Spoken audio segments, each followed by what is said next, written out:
So I think the most surprising thing to me in this section was definitely that arranged marriages are still the norm in like India and Iran, South Korea, and northern Nigeria, because in our culture here in America, that is so not the norm. People try to fall in love before they get married, and instead, in these other countries, they're being arranged for marriage and then they fall in love after they get married. And to me, that's just it's a different concept. And I know back during a long time ago, that was quite the norm all across the world. And these days here in America, it's just not.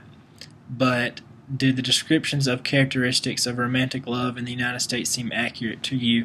Yes, they do, in different ways, because I really didn't realize how much of individualists we really are when it comes to romantic relationships, because it's we're so into ourselves and it's so hard for us to open up sometimes that we forget that that's part of what life is to fall in love with someone and spend the rest of your life with them and have a life together.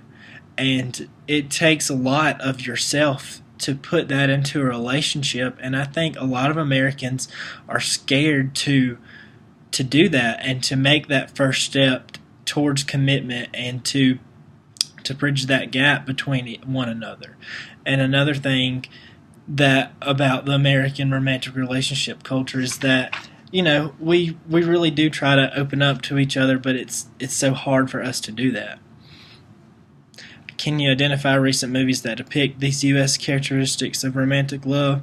A movie that I typically don't watch movies about romantic relationships, but one that I saw recently was called Passengers, and it had Jennifer Lawrence and Chris Pratt in it, and it was about them on a space station together. There's hundreds of people asleep, and then Chris Pratt's sleeping tube got somehow woken up, and then he woke up Jennifer Lawrence, and they fall in love. But there's a lot of complication, and they were really into them.